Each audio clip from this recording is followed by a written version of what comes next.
Gabriel Whitman, que muy amablemente nos atiende a esta hora y la idea es precisamente conversar respecto a este dato que ha informado el INDEC a las 4 de la tarde. Gabriel, buenas tardes. Florencia Gómez te saluda. ¿Cómo estás? ¿Cómo estás, Florencia? Un gusto. Bien, venía bien hasta que vi el 7.7, la verdad, debo reconocerlo. Me sorprendió. Sí, es un valor que llama la atención. Había una idea de que iba a estar más en torno al 7% y es un valor sumamente alto. Pensar que en los últimos meses que se tomó el registro, este último año, el valor más alto había sido de 7,4, así que superar ese valor un poco es superar el valor máximo de los últimos años y volver a máximos anteriores ya del año 2002, que son números complejos. A ver, si uno lo ve igual son aceleraciones respecto de los meses anteriores, claro, en donde se veía un 6,6, 6,5%, un punto más de inflación y motorizado fuertemente, más allá de el principal valor como es educación, pero con la fuerte presencia de alimentos y con la fuerte presencia de vestimentas, llama la atención. En este punto, porque nos deja ver precisamente las planillas que publica INDEC, donde podemos ver más profundamente, ¿no?, cuáles son justamente los productos que generan más incidencia en los índices. Bueno, vos marcabas educación, alimentos y vestimenta. ¿Crees que ahí estuvo tal vez los puntos más sensibles o que más tal vez nosotros como consumidores registramos más? Sí, sobre todo lo que es alimentos y bebidas. El alimentos y bebidas es el que mayor pondera en lo que es la inflación en general. Así que cualquier familia tiene una participación en torno al 40% de sus gastos que tienen que ver con los alimentos y bebidas.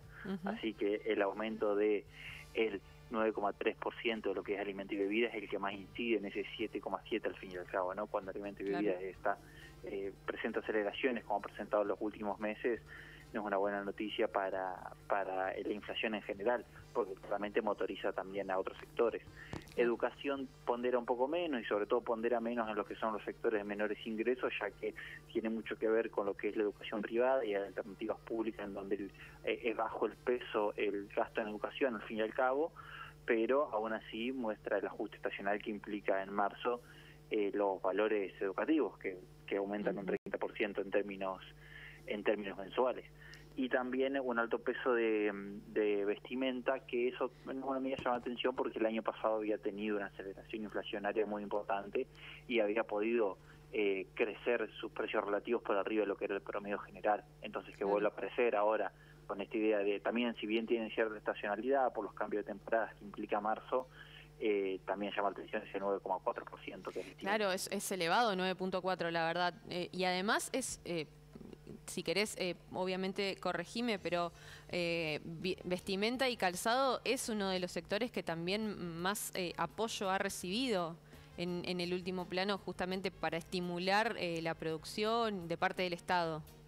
Sí, hay una discusión siempre ahí de que las políticas que estimulan la producción local terminan generando también sobreprecios y aceleraciones de precios. Pero lo que llama la atención, más allá de esa situación en particular que mencionás, que cuando por ahí se cierra un poco la economía y se deja de importar indumentaria, se creció fuertemente lo que eran los precios de la ropa respecto de los precios anteriores, que era más bien una perspectiva un poco, con mayor permisos de importación de ropa, lo que limita un poco el aumento de los precios del sector. Por eso uno pensaba que por esa situación había tenido más incidencia en lo que fue el año pasado, pero por eso es lo que mencionaba recién, de que una aceleración tan fuerte de ropa en contexto de lo que se había recompuesto el año pasado, los márgenes que había tenido el sector, llama la atención. Uno entiende también que tiene que ver con cambios de temporada, con la cuestión educativa en el medio, que es un mes en donde se concentra bastante compra de vestimenta y se impacta fuertemente los precios. Pero aún así también es llamativo. Habría que ver también cómo siguen los próximos meses, pero el año pasado mostró varios meses por arriba del promedio en forma sistemática. En las últimas semanas se estuvo hablando mucho respecto de este dólar agro o este dólar precisamente destinado a estimular la exportación, porque si hay algo de lo que carecemos en este contexto es de dólares o de reserva de dólares en el Banco Central. En este punto, una de las cuestiones que se incorporó fueron justamente las economías regionales y pensando, ¿no?, también un poco analizando habíamos hablado que podía también repercutir de alguna manera este dólar en los precios de los alimentos. Pensando en este índice de marzo y ya proyectando un poco más hacia adelante, capaz que lo vemos impactado en el mes de abril, por ejemplo. Sí, yo creo que va a tener, el mes de abril va a sentir ese impacto precisamente. Este mes de marzo muestra otra situación, por más que continúa mostrando una aceleración de los alimentos que mantiene ese devenir inflacionario, probablemente el dólar soja, que empezó a abarcar otros productos y cada vez más incidencia, no solamente en economía regional, sino también en productos que son más consumidos por el país, más allá, por ejemplo, si es el dólar soja, la soja tiene baja incidencia en lo que es los alimentos que consumimos nosotros en forma directa, en alguna forma indirecta un poco más, y sí tiene mucha incidencia en la canasta exportadora. Claro. Pero en cambio, incorporar otros bienes como es el trigo, el arroz, las carnes, implica directamente También se hablaba de la leche. De la leche, claro, implica directamente un impacto muy fuerte en lo que van a ser los precios locales. Hay que ver cuánto, que ahí hay una cuestión especulativa de cuánto eso se adelantó y ya estuvo en marzo, y cuánto ahora lo que se concreta no implicaría un aumento porque se concreta una medida que es anticipada y hubo un aumento especulativo en marzo. Habría que ver si hay una situación ahí que alivie un poco la aceleración de este mes frente a el dólar diferencial, y también se había hablado de una medida de sacar algunos sectores que puedan tener un fuerte impacto debido a estas noticias de la aceleración de los alimentos. Claro.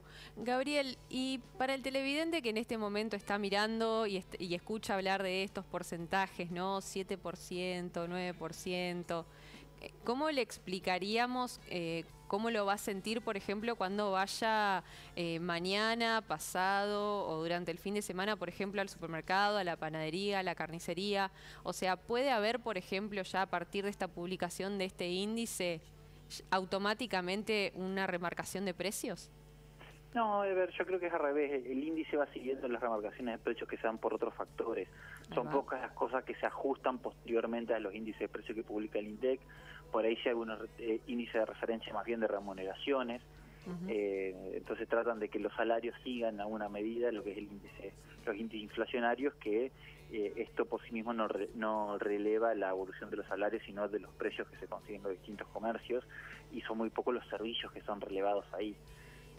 Yo creo que no hay que esperar que esto tenga un impacto directo en los precios de hoy, sino que la dinámica de los precios de hoy se lo vamos a ver reflejado en los meses. Esto es una imagen, recordemos, de imagen promedio del mes de marzo, que claramente el mes de marzo es largo y que tiene distintas situaciones particulares, pero lo que uno podría esperar en todo caso es que esto se tome como referencia, en el mejor de los casos, ¿no?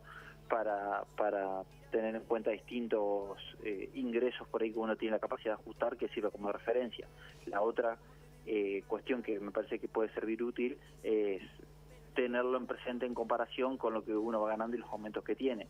Por ahí en los cambios nominales de los ingresos uno queda pensando si le alcanza o no le alcanza para cubrir. Una primera respuesta es, bueno, pensar si uno gana 7% más que el mes pasado, es que pudo 7,7% más que el mes pasado, es que pudo cubrir estos aumentos, y si no, es que efectivamente no ha podido. Y si uno lo mira en la mirada larga desde todo un año, es un esquema de el 104% más, es decir, uno debería estar ganando nominalmente el doble de lo que ganaba hace un año para mantener el poder adquisitivo, claro. Claro. Y pensaba también en justamente otra de las cuestiones, otra de las discriminaciones que hace precisamente el INDEC en esta publicación, es por regiones. Pensando en nuestra región en particular, ¿cómo pudiste leer cómo se desarrolló este índice de precios? No, eso no suele tener grandes problemas, lo que es la variación regional. Por ahí puede tener, la principal incidencia que puede tener es que por distintas regiones tienen distintas canastas o tienen algunos precios regulados, y sobre todo lo que es en el combustible y la zona hacia el sur del país tiene alguna diferencia en lo que es algunos precios específicos más vinculados con los combustibles sobre todo, y después claramente regiones de mayores y menores precios relativos, ¿no? Claro. Pareciera que eso suele trabajarse bastante armoniosamente, salvo cuando cambian algunos precios relativos de los precios, que en unos lados son más baratos y en otros son más caros. Pero no, más allá que siempre hay una diferencia puntual de que una región aumenta un poco más o una región aumenta un poco menos, eso es algo que se arbitra bastante y no tiene mucha incidencia. Bien, y ya a modo de tal vez más reflexivo, tal vez como una expresión de deseo de cara a los próximos meses y viendo, ¿no?, este número, ¿no?, del 7.7%, ¿cómo podemos pensar una desaceleración de estos índices tan elevados que estamos teniendo? Desde tu mirada, ¿no?, como economista. No, la dejaste fácil a esa, ¿no? No, claro, porque uno dice, bueno, a ver, se están todo el tiempo lanzando medidas, pensando, los leemos todos los días en diferentes portales, bueno, por acá ayudamos acá, subsidiamos acá, negociamos con el fondo metas acá, pero mes a mes vemos cómo sube. Sí, es muy complejo porque una inflación de tan largo plazo como es la que se ha dado en Argentina, pensar que ya tiene desde el 2007 aproximadamente, ya estamos hablando de inflación, es decir, estamos pisando los 15 años de consecutivos, en donde la inflación por lo menos es un tema de debate y no un tema que se haya dejado de lado. Hemos visto distintos tipos de políticas antiinflacionarias y ninguna se ha podido implementar con mayor o menor éxito. Cada uno se ha implementado con mayor o menor éxito, pero después hay la necesidad de discutir, bueno, cuál puede ser efectivamente la que sirva para un contexto como este. Yo creo que además esto está la dificultad de estabilizar una inflación de este tipo también debe ser aún mayor cuando estamos en un año electoral y con tanta incertidumbre para futuro, ¿no? Uno no sabe si dentro de 6 meses va a haber políticas graduales, políticas de shock, devaluación, no devaluación, acuerdos, no acuerdos, pagos, no pagos de la deuda externa.